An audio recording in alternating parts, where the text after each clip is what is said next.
Nessa sétima aula nós falaremos de dois atributos propícios, porque são muito importantes, não que os demais não sejam, mas são os principais, creio eu, que têm sido deturpados hoje na cristandade da nossa época, que é amor e ira, e propiciamente os dois juntos, porque nós temos hoje a tendência de enfatizar um e negar o outro, como se eles fossem autoexcludentes, e não são, eles são complementares. Portanto, nessa sétima aula e penúltima, nós falaremos sobre o amor e a ira de Deus, reciprocamente. Vamos lá. Amor, primeiro. As Escrituras nos dizem três coisas a respeito da natureza de Deus. Em primeiro lugar, nós vemos em João 4:24 que Deus é Espírito. Jesus falando com a samaritana no poço. No grego, não temos o artigo indefinido como Deus é um Espírito, como se ele fosse um dentre milhares. Obrigado. Mas que Deus é Espírito, de forma que isso coloca acima da demais criação dele, do resto da criação dele. Ele é Espírito no sentido mais elevado. Nós temos anjos, nós temos demônios, nós temos as hostes celestiais, espirituais, mas Deus é Espírito de forma única. Ele é um Espírito puro. Como Espírito, ele não está limitado a algum espaço físico geográfico. Ele enche os céus e a terra, conforme nós vemos em alguns salmos a respeito. Segundo, nós vemos que a palavra de Deus nos diz em 1 João 5 que Deus é luz. O que distingue de trevas. Na Bíblia nós vemos que o termo trevas representa o pecado, o mal, a morte, e a luz representa a santidade, bondade e vida. Portanto, Deus é luz. Isso significa que Ele dele flui todas as excelências. Podemos até dizer que Ele é a soma de todas as excelências, mesmo tendo em mente que Ele é um ser simples, como nós dissemos na primeira aula. Ainda assim podemos dizer que nele está todas as excelências. Tudo que nós podemos ver hoje e temos noção de bondade, beleza e verdade, procedem e emanam dele. Terceiro lugar, em 1 João 4:8 nós vemos que Deus é amor. Não simplesmente que Ele ama, mas que Ele é amor. Ele próprio é a personificação do amor. O amor não é simplesmente um dos seus atributos, mas sim faz parte da sua natureza isso, amar. Um dos pontos interessantes e para você argumentar e para nós até entendermos a respeito mais da natureza trina de Deus, quando você for discutir com algum unitariano, unicista ou ariano que não crê na Trindade, é o amor de Deus. Porque a pessoa vai falar para você que Deus é um só, não crê que há várias pessoas dentro da divindade. Só que essa pessoa vai falar para você que o Deus dela é amor. Testemunho de Jeová faz muito disso. Só que esse Deus ele não pode ser amor.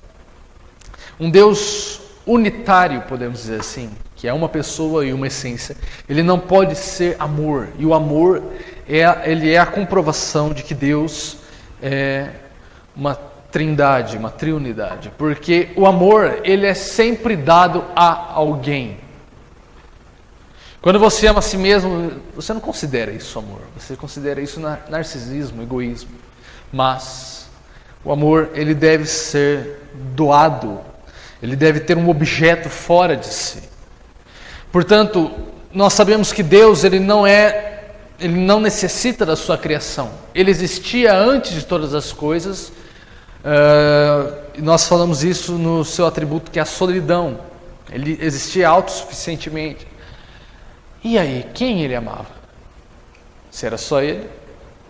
Portanto, nós vemos que antes da fundação do mundo, a Trindade estava deleitando-se em amor. O Pai amava o Filho amava o Espírito, e os três se comunicavam em amor.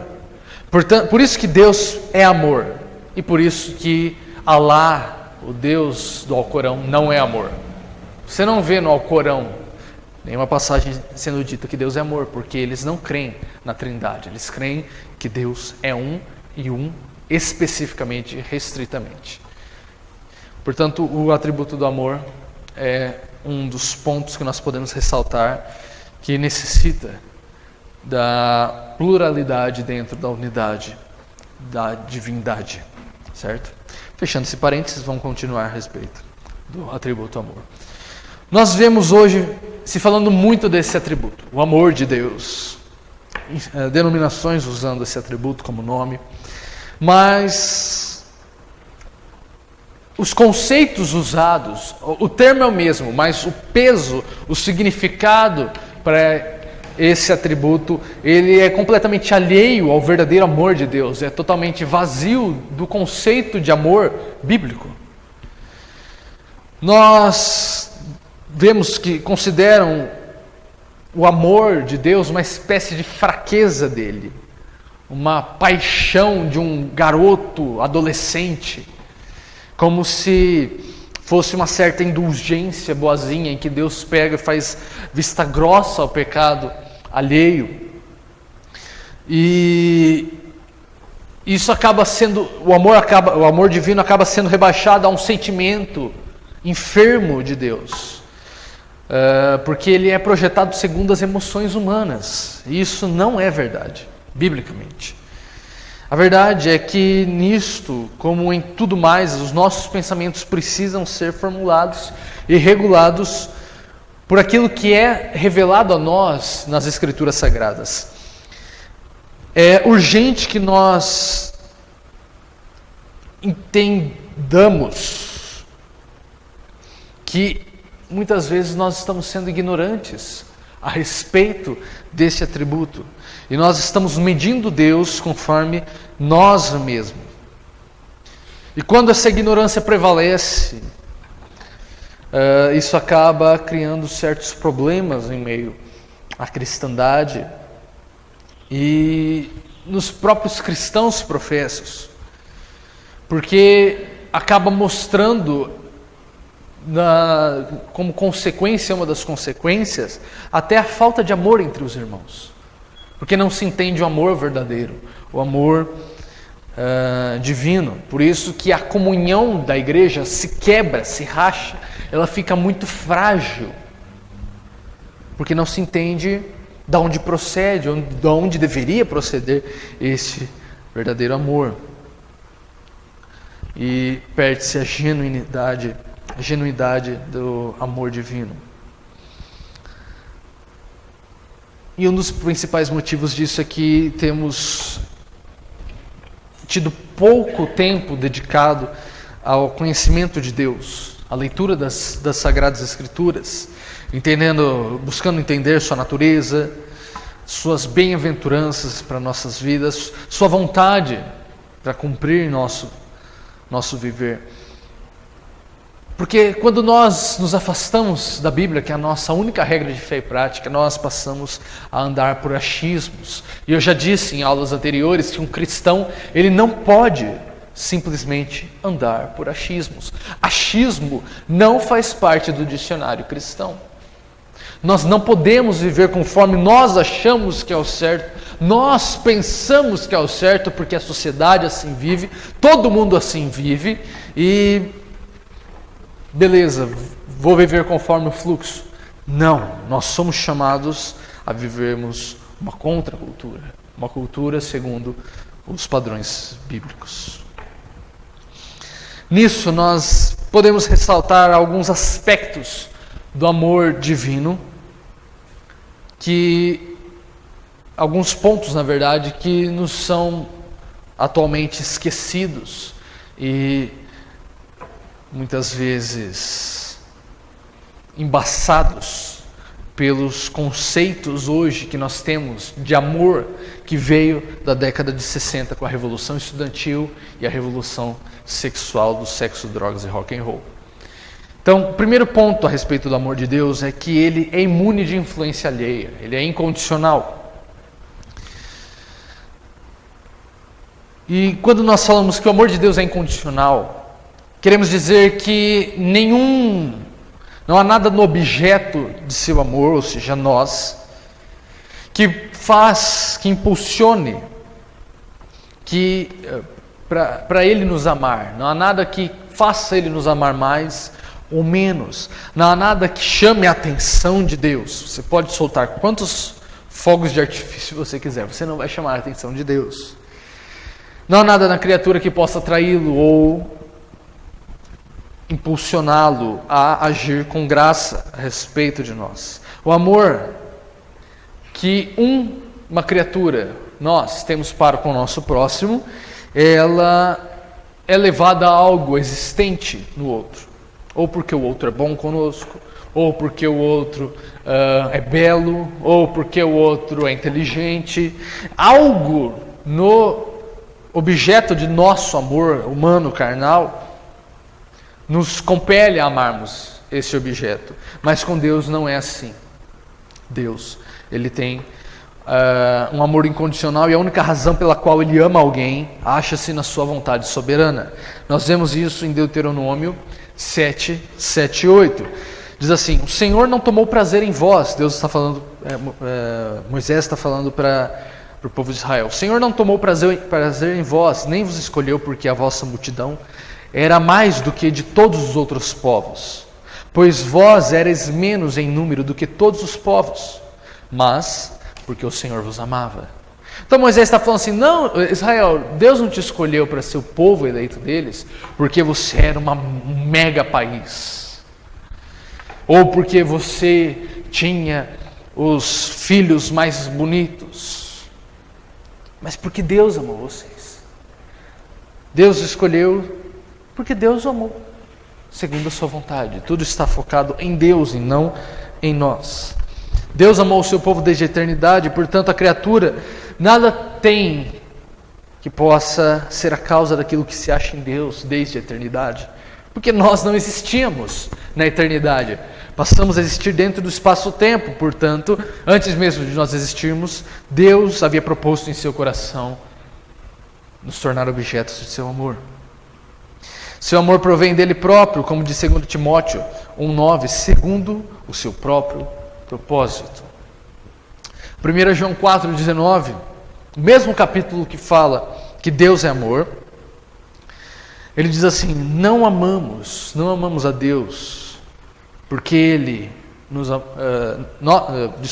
nós amamos a Ele, porque Ele nos amou primeiro.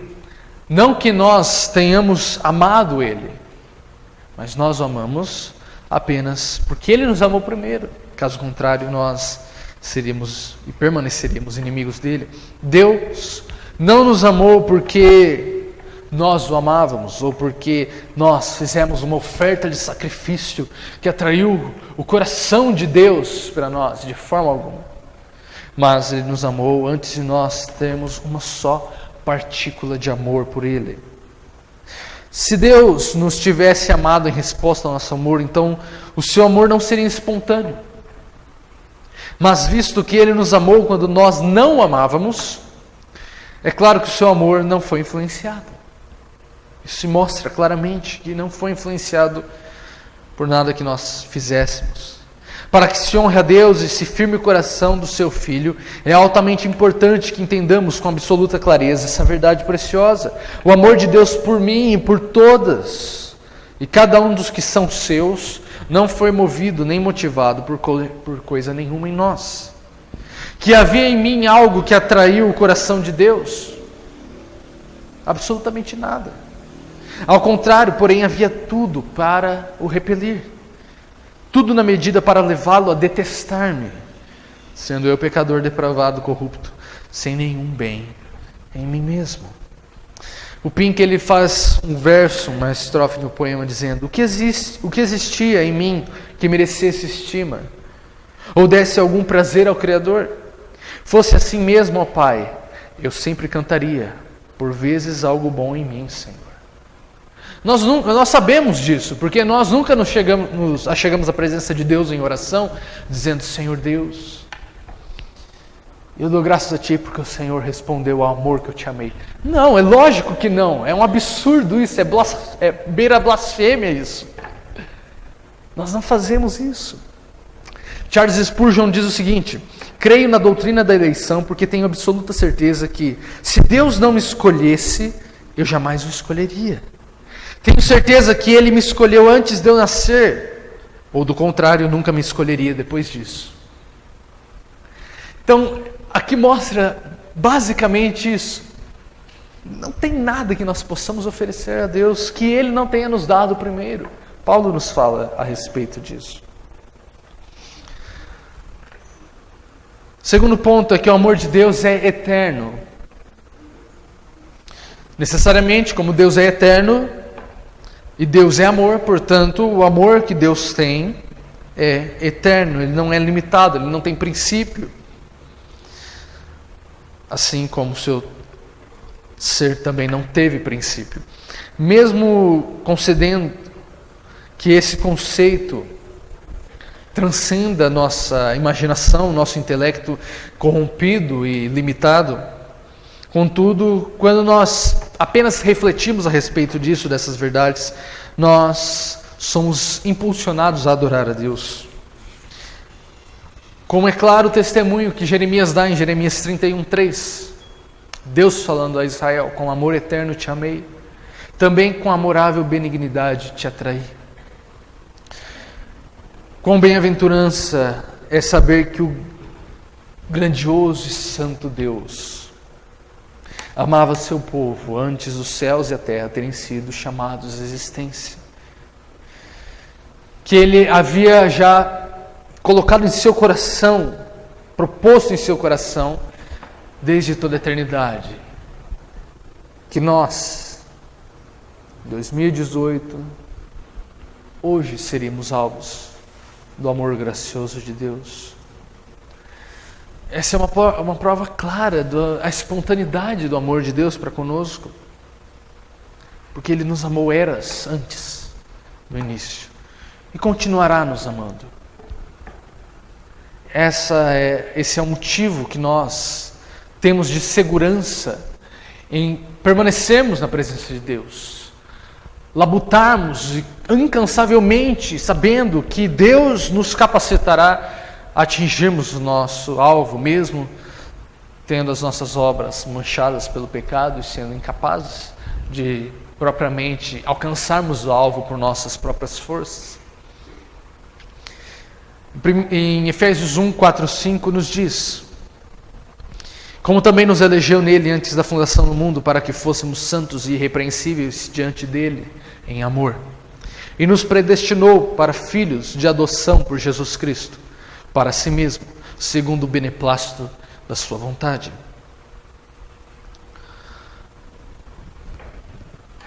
De nós apenas é exigido o louvor e o deleite da nossa parte, e descansarmos o nosso coração nisso, no amor que não teve começo, não terá fim, e que é de eternidade em eternidade, que nos escolheu segundo a sua soberana vontade, e nos chamou com uma santa vocação para que fôssemos o seu povo. O terceiro ponto do seu amor é que é um amor soberano. Isso nós podemos já entender por lógica, porque Deus é em si soberano, Ele não deve obrigação a ninguém, nós vimos isso em aulas anteriores. Ele é a base de sua própria lei e age de acordo com sua vontade. Assim, pois, se Deus é soberano, seu amor também o é. Porque Deus é Deus, Ele faz o que lhe agrada. E porque Ele é amor, Ele ama quem lhe apraz. Ele mesmo diz o seguinte, em Romanos 9,13: amei a Jacó e odiei Esaú. Nós vemos nos próximos versos que Paulo mesmo explica que ambos antes de nascerem, para que o propósito de Deus se cumprisse, estando a iniciativa naquele que chama e não no objeto chamado. O que Jacó tinha para oferecer a Deus que Esaú não tinha? Pelo contrário, nós vemos que Esaú, até certo ponto, tinha uma índole melhor do que Jacó. Jacó era enganador, usurpador. Mas Deus escolheu Jacó e não Esaú para ser objeto do seu amor. Por quê? Porque ele aprove. Ponto. Nós não entendemos a profundidade dos seus decretos, dos seus pensamentos. A soberania do amor de Deus, ela infere necessariamente nesse fato de que nada há em nós que o influencia. Portanto, afirmar que a causa do amor de Deus está em Deus em si, mostra que Ele faz o que Ele quer, porque Ele é Deus. Suponha que o amor de Deus fosse governado por outra coisa, além da sua própria vontade. Pare para pensar a respeito dessa possibilidade. Caso em que Ele amaria seguindo alguma norma, e amando por alguma norma, Ele estaria subornado a uma lei de amor. Se Deus fosse levado a alguém influenciá-lo, Ele estaria limitado a algo acima dele, uma lei acima dele. Portanto, essa lei seria mais divina do que ele. E, portanto, Deus não teria livre-arbítrio, livre agência de fazer o que lhe apraz. É interessante que nós lutamos com unhas e dentes para garantirmos o nosso livre-arbítrio, mas acabamos negando o livre-arbítrio de Deus, como se nós fôssemos divinos. Isso beira a blasfêmia. E a Bíblia não nos mostra isso, que Deus ele é governado por alguma coisa. Nós vimos, eu já li vários trechos aqui falando que tudo ele faz segundo o beneplácito da sua vontade, ou seja, segundo o que ele bem entende, o que ele quer. Em quarto lugar, o amor de Deus é infinito. Como Deus é infinito em si próprio, seu amor também é infinito. Não tem limite, não tem profundidade. Paulo fala isso em Romanos 8. Não tem profundidade, não tem largura, não tem altura. Ele é infinito. Nós podemos nadar nesse oceano de amor e nunca acharemos a praia, porque ele não tem fim. Efésios 2,4 diz: mas Deus, que é riquíssimo em misericórdia, pelo seu muito amor com que nos amou. Seu muito amor que nos amou não é um pouco amor, não é aquele amor que você pisa no calo dele e ele fala: eu desisto dessa pessoa. Não é aquele amor que você quebra o mandamento dele e ele te descarta como um lixo. Deus, ele é insistente. Deus, quando ele põe uma coisa na cabeça, ninguém tira. Podemos dizer assim. John Bryan, um teólogo escocês de 1743, ele diz o seguinte: nenhuma língua pode expressar plenamente a infinidade do amor de Deus, e nenhum intelecto pode compreendê-lo. Efésios 5,19 diz que excede todo entendimento.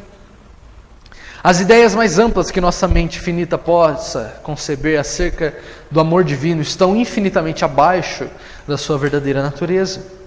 O céu não se acha tão distante da terra como a bondade de Deus está além das mais elevadas concepções que somos capazes de formular dela. A bondade divina é um oceano que se avoluma e se torna mais alto do que todas as montanhas de oposição nos que são objeto dela, e uma fonte da qual flui todo o bem necessário aos que a ela estão ligados. Vamos tentar aplicar isso num caso verídico.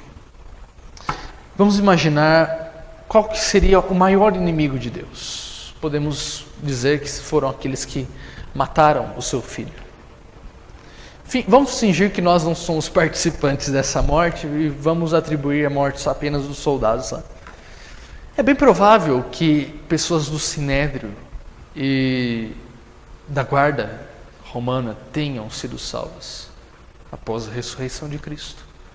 Porque os soldados que estavam guardando o túmulo, eles viram os anjos descendo, removendo a pedra e Cristo saindo ressurreto. Um crucificado que estava esfolado na cruz, saindo inteiro. E pessoas do Sinédrio também, nós vemos que José de Arimateia, que emprestou o túmulo a Cristo. Nós vemos Nicodemos, que foi ter com Cristo, e temos outras testemunhos no Evangelho de Lucas e Atos, dizendo que eles criam em Cristo, mas eles foram participantes, de forma direta ou indireta, do assassinato do Filho de Deus, mas mesmo assim, Deus se propôs amar essas pessoas. Por isso que quando Cristo ele fala, um novo mandamento vos dou, que vos ameis assim como eu vos amo, é algo muito impossível que Ele nos deu. Que nós podemos fazer apenas com a capacitação do Espírito Santo, porque quão provável seria você dar a sua vida para o cara que acabou de dar um tiro na testa do seu filho, na sua frente? Mas nós vemos isso em países onde o cristianismo é perseguido. Nós vemos cristãos vendo sua família sendo morta na sua frente, e eles ainda assim orando pela conversão dos assassinos. Agora, você tem certeza que você quer falar para mim que isso é natural da pessoa? Você passa pela sua mente que o coração humano em si mesmo teria essa capacidade, essa virtude? Que era algo mais sobrenatural do que isso. Orar por aqueles que acabaram de matar os seus. Mas eles só podem fazer isso porque Deus comunicou o amor que Ele teve primeiro para conosco. Deus ele não é um hipócrita que fala, façam isso, mas Ele não faz. Pelo contrário, Ele dá o exemplo e nos dá o mandamento. Em quinto lugar, o amor de Deus é imutável. Como em Deus não há mudança nem sombra de variação, como está em Tiago 1,17, assim o seu amor não conhece mudança nem diminuição. Jacó dá-nos enfático exemplo disso. Deus ama Jacó, mesmo Jacó fazendo tanta burrada. Nós vemos, por exemplo, os heróis da fé. Olhem lá na galeria dos heróis da fé em Hebreus 11, só tem nego ruim. Sansão, um cara que se matou, um cara que trocou o seu dom por causa de uma mulher. Jacó, que trapaceou com todo mundo. Nós vemos Abraão, um pagão, que mentiu a respeito da sua mulher, com medo que Deus não fosse poderoso o suficiente para livrá-lo da morte. É só nego ruim na galeria dos heróis da fé. Mas por que eles são considerados heróis da fé, meu Deus do céu? Nós vemos, por exemplo, que uma das tataravós de Cristo é uma prostituta. Outra tataravó de Cristo é uma moabita, considerada impura. Por que Deus ele faz essas loucuras? Para mostrar que nós não somos melhores do que eles. E que se eles tiveram a dignidade de serem citados, não foi por mérito próprio, mas porque Deus os amou, os capacitou, deu a eles a fé e foi lapidando o caráter corrupto deles. Portanto, quando nós formos ler a Bíblia, deixemos de romantizar muitas das passagens. Deixemos de romantizar os heróis da fé como sendo homens santos, viris, que nunca sua fé vacila. Pelo contrário, eles eram tão vacilantes quanto nós. A diferença é que Deus nos amou.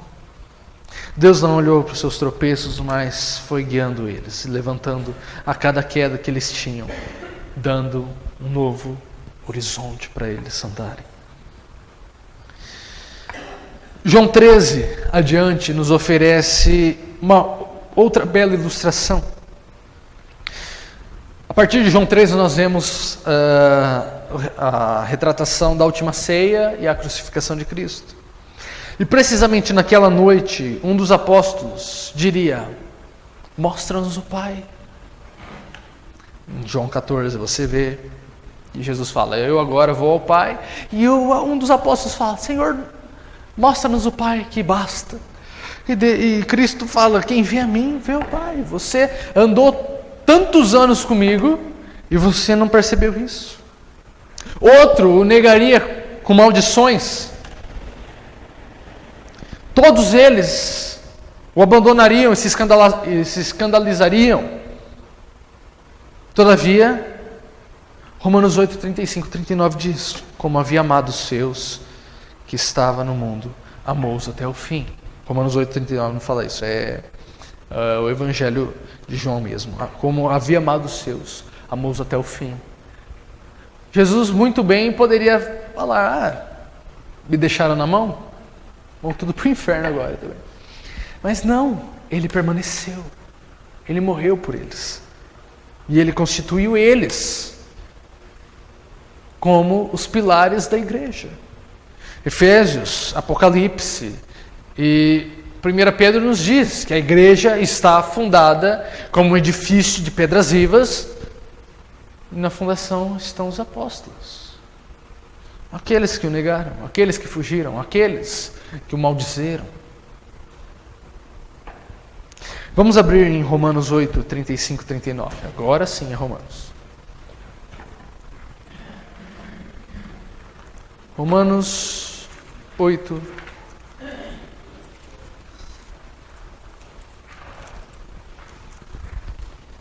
35 e 39. A 39.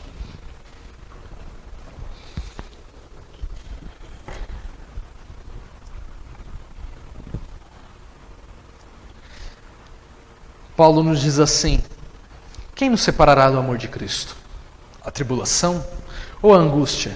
Ou a perseguição? Ou a fome? Ou a nudez? Ou o perigo? Ou a espada? Como está escrito: por amor de ti somos entregues à morte todo dia. Somos reputados como ovelhas para o matadouro. Mas em todas essas coisas somos mais do que vencedores por aquele que nos amou. Porque estou certo de que nem a morte, nem a vida, nem os anjos, nem os principados, nem as potestades, nem o presente, nem o porvir, nem a altura, nem a profundidade, nem alguma outra criatura nos poderá separar do amor de Deus que está em Cristo Jesus, nosso Senhor. Esse é o retrato do amor de Deus. Um amor que nenhuma circunstância é capaz de nos alienarmos dele. Pink diz assim: seu amor não se mede, não conhece fim. Nada pode mudá-lo, nem no seu curso. Eternamente o mesmo, sem cessar, flui do manancial eterno. O sexto ponto a respeito do amor de Deus é que ele é um amor santo. E esse é um dos pontos mais negligenciados. A santidade do amor de Deus. O amor de Deus não é regulado por capricho, paixão ou sentimento, mas por princípio. Exatamente como a sua graça reina, não em desperdício, mas pela justiça, conforme Romanos 5, 21. Assim o seu amor nunca entra em conflito com a sua santidade. Que Deus é luz é mencionado em 1 João 1,5. Anteriormente, aquele amor em 1 João 4, 8. O amor de Deus não é mera fraqueza boazinha, um ser frágil. Como nós vemos muitas vezes aquele quadro de Jesus frágil, que dá um dó, dá vontade de dar um sustagem para ele, de tão raquítico que ele era. Né? Dá vontade de dar um complemento vitamínico para ele. Então, assim... Não, ele não era assim. Ele era um carpinteiro, ele era rude. Mas a gente acha que ele é aquela coisinha tão frágil, aquele nenezinho prematuro. Não, ele não era assim. É isso que eu falo, nós acabamos romantizando muitas coisas, criando fábulas em cima das histórias.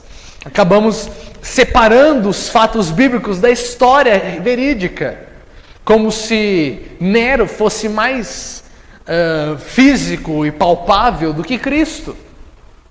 Mas não. O amor de Deus não é mera fraqueza boazinha, nem brandura efeminada. As Escrituras declaram, em Hebreus 12:6, o Senhor corrige o que ama e açoita qualquer que recebe por filhos. Eita. Aí começou a pegar o negócio, hein? Deus corrige quem ama. A questão é que Deus ele não tolerará o pecado, mesmo em seu povo. O seu amor é puro e não se mistura com nenhum sentimentalismo piegas. Aquela paixonite. Deus não é adolescente para ter paixonite. Deus, ele é um ser puro. E o seu amor é puro. Deus de forma alguma vai amar alguém. E essa pessoa permanecerá mesmo. Quando nós vemos uma pessoa que ter sido convertida, mas permanece nos seus caminhos com um mau testemunho, com maus frutos, tenha certeza que qualquer outro Deus ela se converteu, menos Yahvé. Porque o amor de Deus, ele não apenas é um amor que passa a mão na cabeça, um amor que estraga. Deus, ele não mima os seus filhos. Primeiro porque ele não tem netos. Mas Deus, ele não mima os seus filhos. Ele não é vô, ele é pai. Vô que gosta de estragar o neto, né? Deus, ele não mima. Ele corrige quando é preciso. E nós vemos isso em nossas vidas. Quantas vezes nós passamos por dificuldades e problemas. Não que esses problemas sejam pecados nossos. Mas Deus usa essas circunstâncias para nos lapidar. Para criar em nós, para moldar em nós um caráter mais dependente dele. Segundo aquilo que João Batista fala, que eu diminua e ele cresça. Deus usa isso. Deus usa as ciladas e as setas de Satanás para cada vez mais crescermos em graça, em estatura conforme Cristo.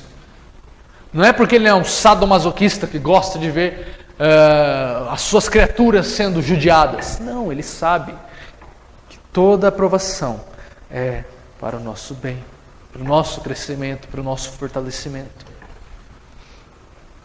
E por último, o 7º ponto, o amor de Deus é pleno em graça. O amor e o favor de Deus são inseparáveis. Essa verdade é exposta claramente em Romanos 8, 32 a 39. Aquilo que nós lemos a partir do 35, mas o 32 já começa a falar a respeito disso. O que é esse amor do qual nada nos pode separar? Percebe-se facilmente pelo propósito e alcance do contexto imediato. É aquela boa vontade e o beneplácito da graça de Deus que o determinou a dar seu Filho pelos pecadores. Esse amor foi o poder impulsionador da encarnação de Cristo. João 3,16, como nós conhecemos de cor salteado, porque Deus amou o mundo, que enviou o seu Filho. Cristo morreu não para fazer com que Deus nos amasse, mas porque Ele amava o seu povo. Às vezes nós pensamos que Jesus é o Deus bonzinho, e Yahvé é o Deus mau, que gosta de lançar fogo nas suas criaturas. E daí Jesus precisou vir para poder fazer uma mediação, falar, não pai, não fica tão bravo assim com seus filhos, eu morri no lugar deles, eu comprei eles, fica mais bonzinho com eles, pega leve. Não, foi Deus que enviou Cristo. Nós vemos isso, por exemplo, a primeira heresia que aparece na igreja foi Marcião. Foi Marcião fazia a dicotomia entre o Deus do Antigo Testamento e o Deus do Novo. E ele dizia que o Deus de Cristo não era o Deus do Antigo Testamento, o Deus revelado na lei mosaica. Desculpa aí, Márcio. É outro Marcião. Mas nós não podemos pensar assim. O Deus que enviou Cristo, Cristo é o mesmo Deus que aparece na sarça, o mesmo Deus que mata o povo no deserto, que quando constrói um bezerro de ouro, é o mesmo Deus.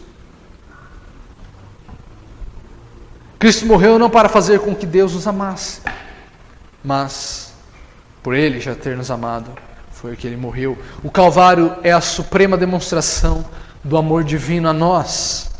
Sempre que formos tentados a duvidar do amor de Deus, lembremos do Calvário.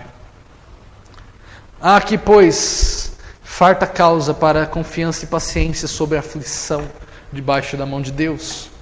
Cristo era amado pelo Pai, porém Ele não foi eximido da pobreza, humildade, humilhação e perseguição. Cristo teve fome e sede. Assim, quando Cristo permitiu que os homens cuspissem nele e o golpeassem, isso não foi incompatível com o amor de Deus por ele. Portanto, que nenhum cristão questione o amor de Deus quando passar por aflições e provações. Deus não enriqueceu a Cristo na terra com prosperidade temporal, pois ele não tinha onde reclinar a cabeça. Mateus 8:20 diz assim. Mas Deus lhe deu o Espírito sem medida, conforme João 3,34. Que nós aprendamos, pois, que as bênçãos espirituais são os principais dons do amor divino para nós. E não riquezas.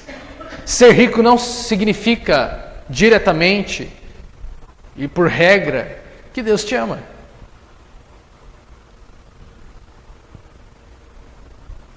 Jesus, o Filho unigênito de Deus, ele foi pobre. Ele não foi rico, ele não ostentou carro, casas, aquelas correntonas de ouro com cifrão.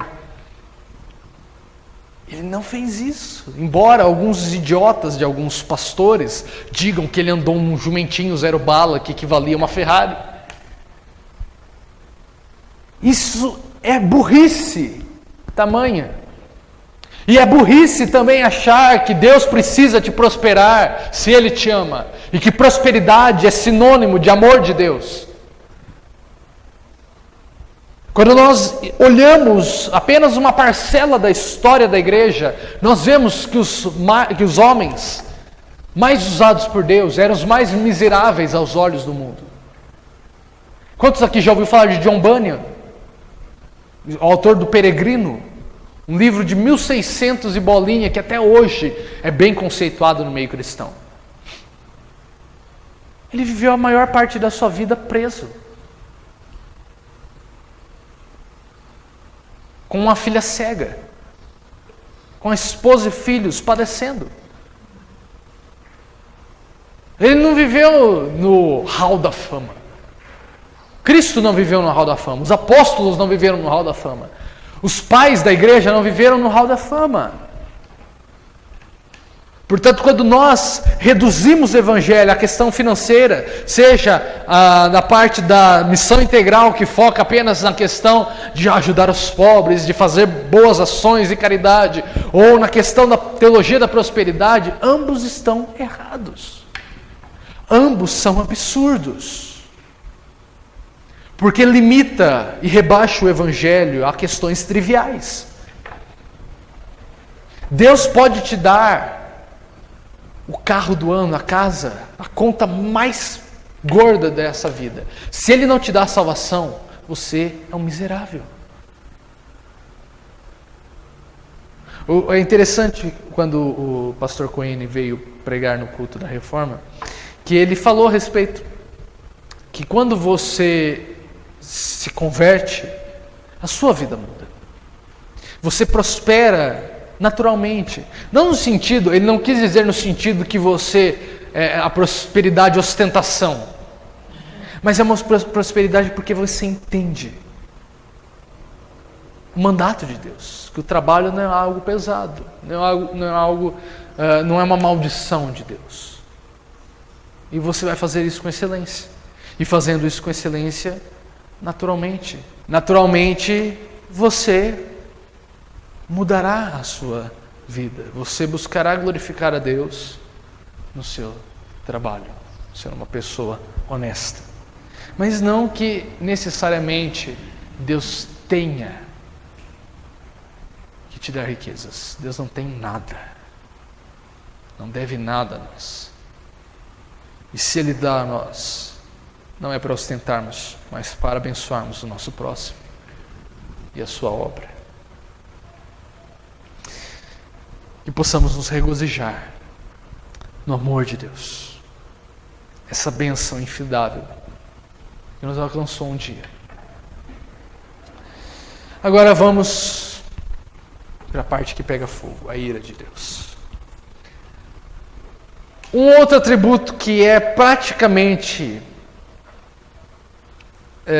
está extinto dos nossos púlpitos modernos e qualquer outro meio de estudo da palavra de Deus é a ira de Deus. Você não ouve mais que Deus é um Deus de ira. É triste nós vermos tantos cristãos professos que parecem considerar a ira de Deus como uma coisa pela qual eles precisam pedir desculpas. Ou precisam falar baixinho para ninguém ouvir. Ou pelo menos gostariam muito que não existisse esse atributo de Deus. Há outros ainda que vão longe o bastante para admitir abertamente que essa é uma mancha do caráter divino. Contudo, estão longe daquilo que as Escrituras nos mostram. Alguns apenas gostam de ignorar esse atributo, fingir que não existe. E dificilmente falam a respeito dele. Mas ainda em seus corações há um ressentimento a respeito dessa face divina que tanto nos desagrada. Mesmo entre os mais sóbrios em sua maneira de julgar, não há poucos os que tentam suavizar e acham muito severo esse caráter, esse atributo de Deus. É terrificante demais.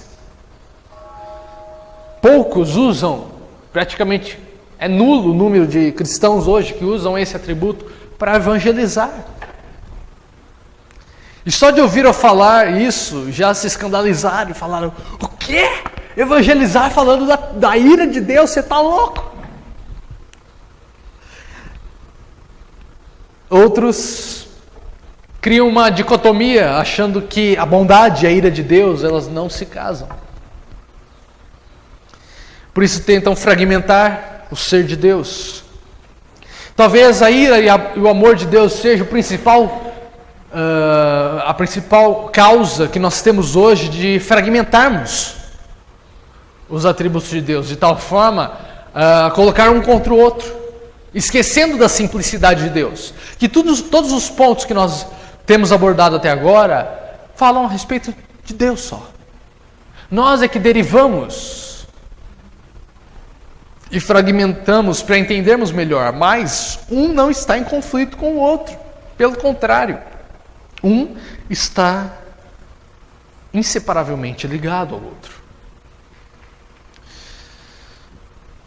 Nós vemos sim que muitos fogem de visualizar a ira de Deus como se fossem intimados a ver alguma nódoa do caráter divino ou algum defeito do governo de Deus.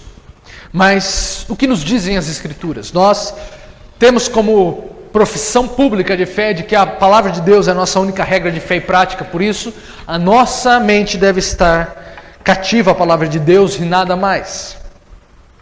Quando nós procuramos na Bíblia, nós vemos que Deus não faz tentativa alguma para ocultar a realidade da sua ira.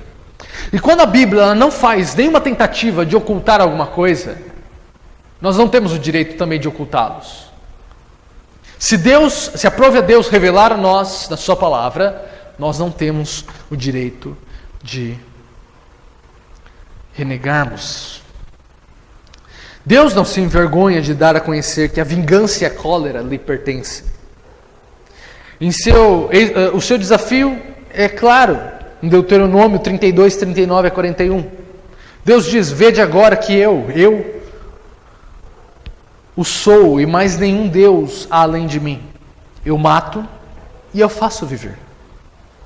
Eu firo e eu saro. E ninguém há que escape da minha mão. Porque levantarei a minha mão aos céus e direi: eu vivo para sempre. Se eu afiar a minha espada reluzente, se a minha mão travar o juízo, retribuirei a vingança sobre os meus adversários e recompensarei aos que me odeiam. Isso é Deus falando. E não um militante qualquer político. É Deus falando. Quando nós fazemos um estudo de concordância bíblica, nós vemos que há mais referências na Bíblia à indignação, à cólera e à ira de Deus do que sobre o seu amor e sua ternura. Tá? Deixa eu explicar para vocês. Uma concordância é um livro que ele vai fazer uma listagem de quantas vezes tal palavra aparece em todas as Escrituras e vai listar em todos os versos que aparecem esse termo. Tá? Então, se você pegar uma concordância, você vai ver que há muito mais esse lado negativo da ira de Deus, da vingança, da cólera dele, do que o seu lado bonzinho, carinhoso, de amor. Tá? Porque Deus é santo, Ele odeia todo o pecado. E porque Ele odeia todo o pecado, a sua ira inflama-se contra o pecador. Vamos ver isso em Salmo 7:11. Salmo 7:11.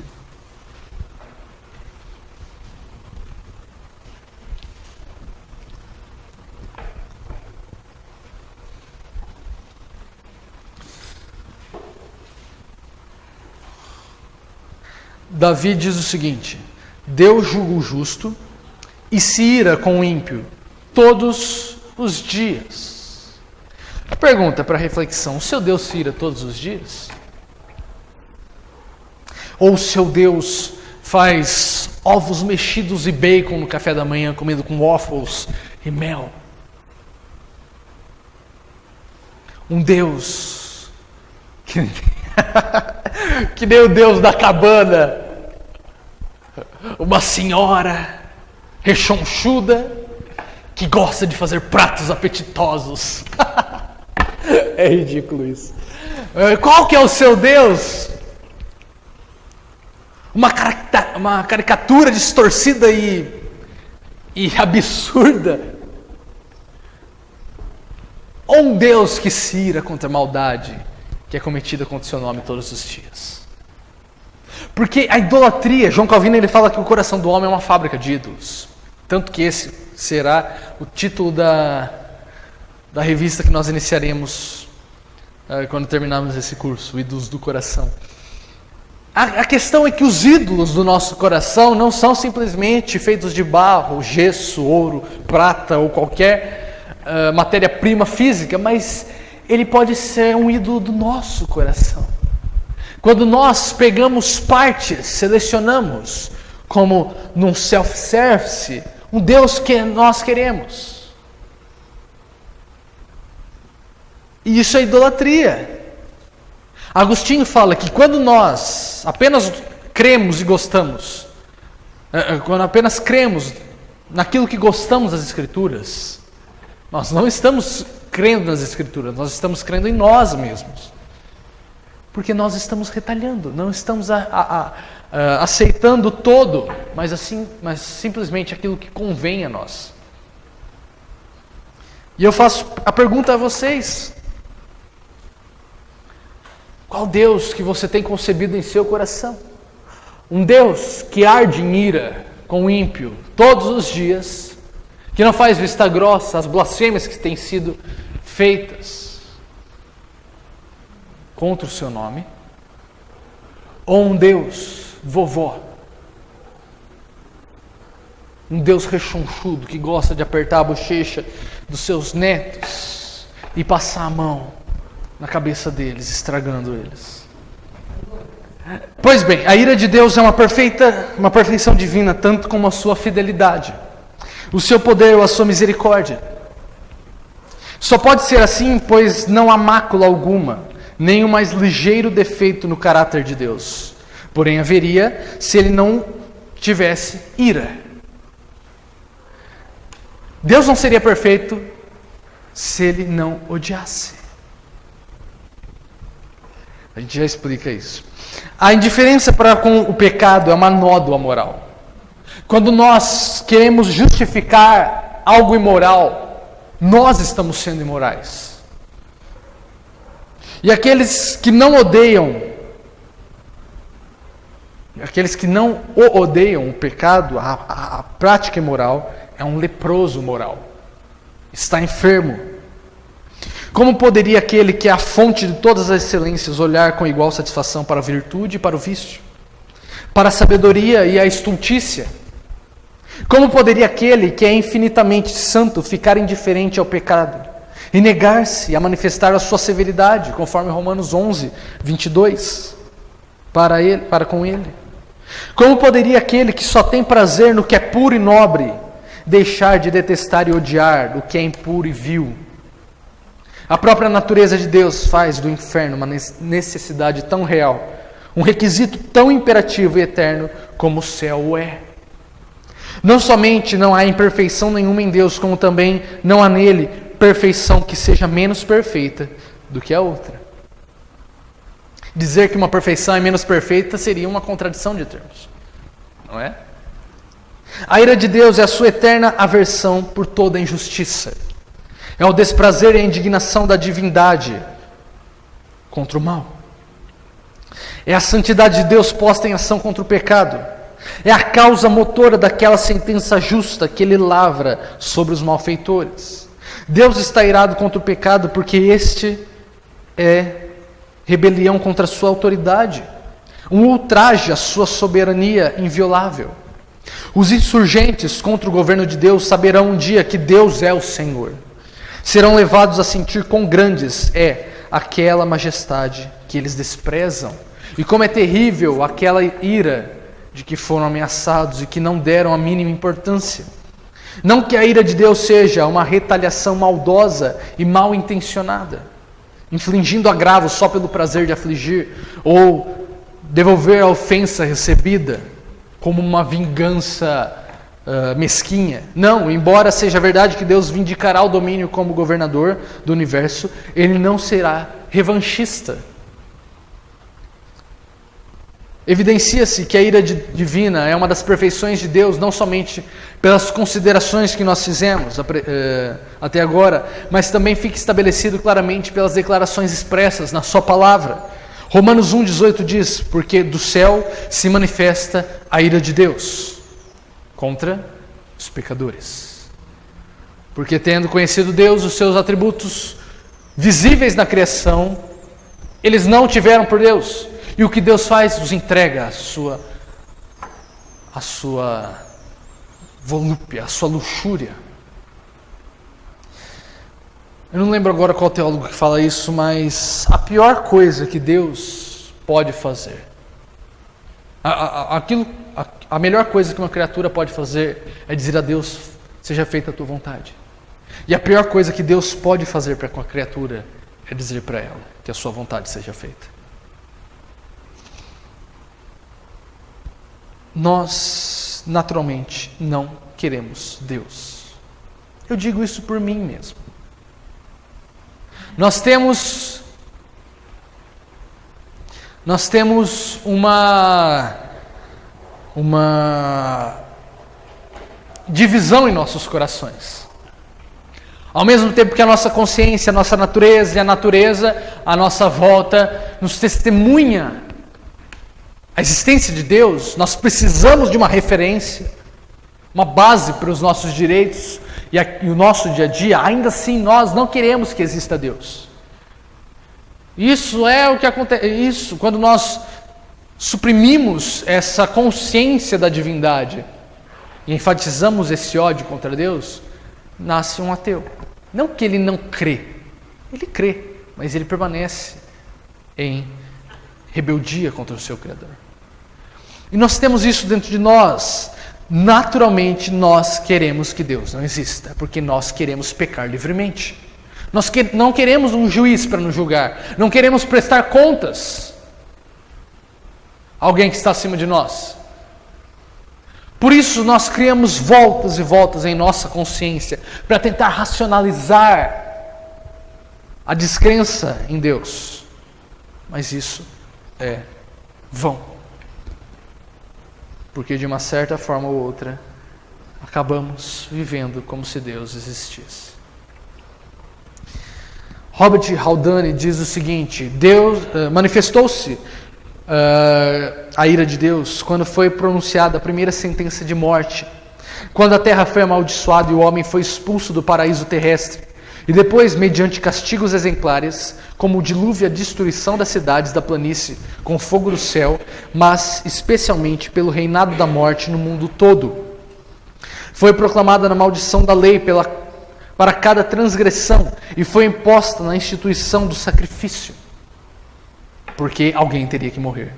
Por isso foi imposto o sacrifício. O sacrifício não é algo bonitinho. É você matar um substituto no seu lugar. Ou você morre, ou um cordeiro morre. No capítulo 8 de Romanos, o apóstolo Paulo chama a atenção dos crentes para o fato de que a criação inteira ficou sujeita à vaidade, e geme e tem dores de parto. A mesma criação que declara que existe um Deus e publica sua glória, também proclama que Ele é o inimigo do pecado e o vingador dos crimes dos homens. Acima de tudo, porém, do céu se manifestou a ira de Deus, quando o Filho de Deus veio a este mundo para revelar o caráter divino.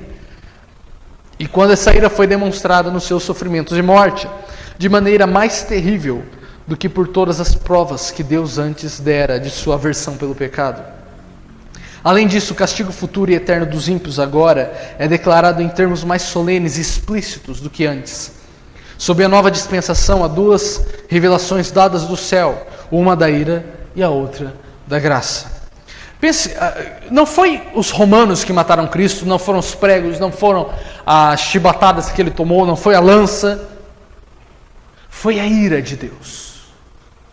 Cristo sorveu até a última gota do cálice da ira de Deus. Aquilo que ele estava, o cálice que ele pede para Deus afastar, não é meros pregos. Porque nós vemos mártires sendo mortos, da mesma forma crucificados, com um sorriso no rosto. Será que Jesus seria tão fraco assim, que teria medo de pregos? Mas não, ele havia sorvido até a última gota do cálice da ira de Deus. O inferno nada mais é do que a ira de Deus manifesta na sua totalidade. O inferno não é Satanás judiando daqueles que foram criados à imagem e semelhança de Deus. O inferno é Deus castigando Satanás, seus demônios, todos aqueles que o seguirem. Ainda mais, que a ira de Deus é uma perfeição divina, está demonstrado claramente pelo que lemos no Salmo 95:11. Por isso jurei na minha ira que não entrarão no meu repouso. Deus falando. Duas são as ocasiões em que Deus jura. Quando ele faz uma promessa, nós vemos isso em Gênesis 22:16, quando ele abençoa Abraão, em ti serão benditas todas as nações, e ao entregar Isaque, quando Deus pede a Abraão a dar o seu filho, Deus abençoa Abraão e jura, dando essa bênção. Então, um juramento positivo.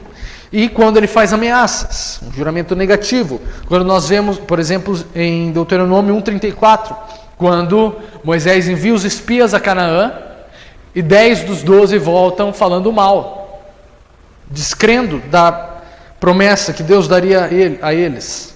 Então Deus jurou que eles não entrariam na terra prometida. Um juramento é feito para confirmação. Vamos ver isso em Hebreus 6, 16 a 18. Hebreus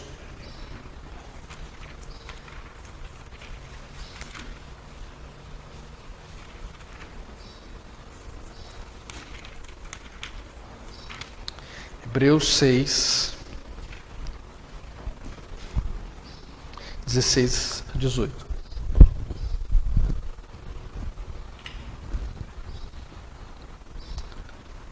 Diz assim: porque os homens certamente juram por alguém superior a eles, e o juramento para confirmação é, para eles, o fim de toda contenda. Por isso, querendo Deus mostrar mais abundantemente a imutabilidade do seu conselho aos herdeiros da promessa, se interpôs com juramento, para que por duas coisas imutáveis, nas quais é impossível que Deus minta, tenhamos a firme consolação, nós, os que pomos o nosso refúgio em reter a esperança proposta.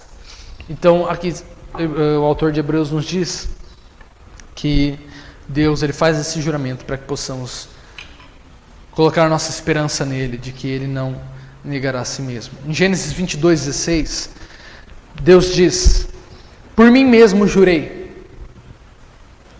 No Salmo 89:35 ele declara: uma vez jurei por minha santidade. Enquanto que no Salmo 95:11 ele afirma: jurei na minha ira. Assim é que o grande Yahvé pessoalmente recorre à sua ira como uma perfeição igual à sua santidade. Tanto jura por uma quanto por outra. Como em Cristo habita corporeamente toda a plenitude da divindade, conforme Colossenses 2:9, e como todas as perfeições divinas são notavelmente manifestas por ele, como nós vemos João 1:18 dizendo, por isso lemos sobre a ira do Cordeiro em Apocalipse 6:16. A ira de Deus é uma perfeição do caráter divino sobre a qual precisamos meditar com frequência. Primeiro, para que os nossos corações fiquem devidamente impressionados com a aversão de Deus pelo pecado. Estamos sempre inclinados a uma consideração superficial do pecado, a encobrir a fealdade e desculpá-lo com várias desculpas. Mas quanto mais estudamos e ponderamos sobre a aversão de Deus para com o pecado, e a maneira terrível como ele se vinga dele, mais probabilidade teremos de compreender quão horrível é o pecado. Se nós achamos um absurdo Deus enviar homens ao inferno, é porque nós não entendemos a gravidade do pecado. Nós relevamos o pecado. Em segundo lugar, a ira nos serve para produzir em nossas almas um verdadeiro temor de Deus. Hebreus 12:28 e 29 diz: retenhamos a graça, pela qual sirvamos a Deus agradavelmente, com reverência e piedade, porque o nosso Deus é um fogo consumidor. Não poderemos servi-lo agradavelmente sem a devida reverência ante a sua tremenda majestade e sem o devido santo temor de sua justa ira. E promoveremos melhor essas coisas, trazendo frequentemente à memória o fato de que o nosso Deus é um fogo consumidor. Em terceiro lugar, a ira nos serve para induzir nossas almas a fervoroso louvor a Deus, por nos ter livrado dessa ira. A ira futura que virá, como está em 1 Tessalonicenses 1:10. A nossa prontidão, a nossa relutância em pensar e meditar a respeito da ira de Deus é um teste seguro para sabermos até que ponto os nossos corações reagem à sua influência. Se não nos regozijamos verdadeiramente em Deus, pelo que Ele é em si mesmo e por todas as perfeições que há nele, eternamente, como poderá permanecer em nós o amor de Deus, se nós não temos essa possibilidade de nos regozijar nele? Cada um de nós precisa vigiar o máximo possível em oração contra o perigo de criar em nossa mente uma imagem de Deus, seguindo o modelo da nossa inclinação pecaminosa. Desde há muito, Deus nos corrige, nos adverte a respeito disso. Salmo 50:21 diz: pensavas que eu era como tu? Se não nos alegramos em memória da sua santidade, como está no Salmo 97:12, se não nos alegramos por saber que num dia que logo vem, Deus fará uma demonstração sumamente gloriosa da sua ira, tomando a vingança em todos os que agora se opõem a Ele, é prova positiva de que os nossos corações não estão sujeitos a Ele, que ainda permanecemos em nossos pecados, rumo a chamas eternas. Deuteronômio 32, 43 nos conclama: jubilai, ó nações, gentios, com o seu povo, porque vingará o sangue dos seus servos, e sobre os seus adversários fará tornar a vingança. E ainda lemos: e depois dessas coisas ouvi do céu como que uma grande voz de uma grande multidão que dizia: aleluia, salvação e glória e honra e poder pertence ao Senhor nosso Deus, porque verdadeiros e justos são seus juízos, pois julgou a grande prostituta que havia corrompido a terra com sua prostituição, e das mãos dela vingou o sangue dos seus servos. E outra vez disseram: aleluia. Isso está em Apocalipse 19, 1-3. Grande será o regozijo dos santos naquele dia em que o Senhor vingará a sua majestade, exercer o seu domínio formidável e magnificar a sua justiça e derribar os orgulhosos rebeldes que ousaram desafiá-lo. É interessante que nós vemos as almas debaixo do trono de Deus, se não me engano está Apocalipse 6, eles clamando: até quando o Senhor não fará justiça? Um verdadeiro santo clama por justiça, para que Deus julgue as maldades do homem. Salmo 133 diz: se tu, Senhor, observares ou imputares as iniquidades, quem subsistirá? E a resposta, essa pergunta é uma pergunta recíproca, a resposta óbvia é ninguém. Cada um de nós pode muito bem fazer essa pergunta, pois está escrito que os ímpios não subsistirão no juízo, Salmo 1:5. Quão dolorosamente a alma de Cristo padeceu ao pensar apenas na ação de Deus observando a iniquidade do seu povo, quando essas pesaram sobre ele. Ele começou a ter pavor e angustiar-se, conforme Marcos 14:33 nos diz. A sua agonia terrível, seu suor de sangue, seu grande clamor e súplicas, suas reiteradas orações de passar esse cálice, tudo manifesta a noção verdadeira da terrível ira de Deus. Não é fácil você suar sangue. E hoje nós temos a medicina que nos explica que é possível isso, em que você chega a um nível tão grande de tensão, em que os seus capilares eles rompem e saem pelos seus poros o sangue, parecendo como se fosse suor. Imagine a terrível pressão e tensão que Cristo estava, porque ele sabia da terrível ira de Deus que viria sobre ele no lugar dos pecadores. William Gurnall diz o seguinte: quando considero como a bondade de Deus sofre abusos da maior parte da humanidade, não posso senão apoiar quem disse: o maior milagre do mundo é a paciência e generosidade de Deus para com o mundo ingrato. Se um príncipe tem inimigos metidos numa de suas cidades, não lhes envia provisões, mas mantém sitiado o local e faz o que pode para vencê-los pela fome. Mas o grande Deus, que poderia levar todos os seus inimigos à destruição num piscar de olhos, tolera-os e se empenha diariamente para sustentá-los. Aquele que faz o bem aos maus e ingratos pode muito bem ordenar-nos que bendigamos os que nos maldizem. Não penseis, porém, que escapareis assim, pecadores. O moinho de Deus mói devagar, mas mói fino. Quanto mais admirável é agora a sua paciência e generosidade, mais terrível e insuportável será a fúria resultante dos abusos feitos à sua bondade. Nada é mais brando do que o mar, contudo, quando se agita e forma temporal, nada se enfurece mais. Nada é tão suave como a paciência e bondade de Deus, e nada tão terrível como a sua ira quando se inflama.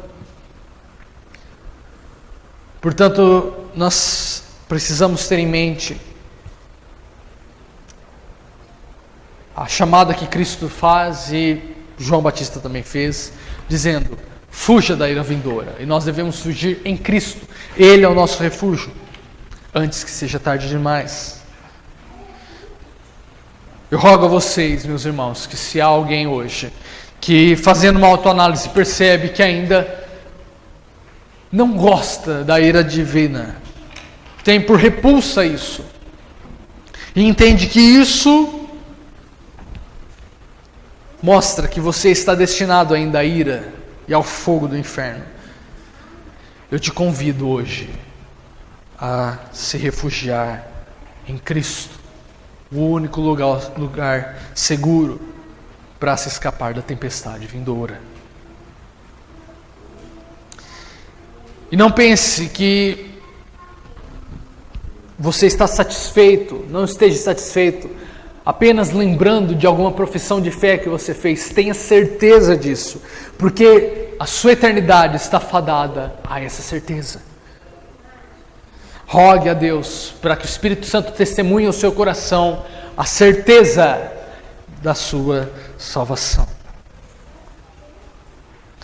E aos irmãos que têm esta certeza, eu convoco vocês a entenderem que o Evangelho e evangelizar não consiste apenas em dizer um Jesus te ama, meia boca, uma graça barata. Mas o evangelismo é apresentar a ira de Deus que está sobre a vida de cada pecador que não tem Cristo como seu Salvador e Senhor. E mostrar que não há um único centímetro neste universo aonde eles possam se esconder, a não ser Cristo. E incitá-los a confiar em Deus, a ter Cristo como aquele que pagou pelos seus pecados e abrir mão das suas obras. Eu lembro uma vez que eu estava conversando com uma senhora católica, e a gente estava debatendo algumas questões que ela achava que os cristãos odiavam Maria, entre essas coisas, e eu estava falando, e depois ela falou: Lucas, eu peço que você ore por mim, para eu largar o vício do cigarro.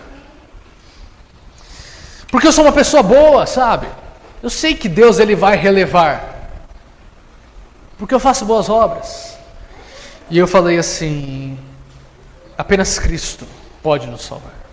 As nossas obras, elas são consideradas como um trapo de imundícia, como um pano cheio de pus e sangue podre. Ela até ficou escandalizada. Falei assim: a senhora é boa? Sou. Falei: vamos pegar os mandamentos. A senhora já mentiu? Já. Pronto, a senhora quebrou um. A senhora cobiçou alguma coisa? Sim. Falei: a senhora quebrou 2. A senhora já quebrou algum outro mandamento? Sim, lógico, ninguém é perfeito. Falei: aí que está. Ninguém é perfeito, mas Cristo é, por isso que nós precisamos dele, para sermos justificados diante de Deus. Então ela entendeu. Só que hoje nós achamos que para se converter é apenas necessário você vestir um kit crente. Você parar de beber, você parar de fumar, você parar de mentir, de sonegar impostos, pronto. Você já é um cristão, você fala como um crente, você age como um crente, você se veste como um crente, você vai todo domingo na igreja. Mas, me desculpa, isso não é ser cristão, isso é ser legalista. O principal fruto para se saber se houve um processo de regeneração é você amar a Deus e não apenas agir como um crente. Há um relato de um certo universitário ateu em que ele fez esse teste. Ele passou 6 meses fingindo que ele era cristão numa faculdade teológica nos Estados Unidos. E nesses 6 meses ele foi muito bem conceituado.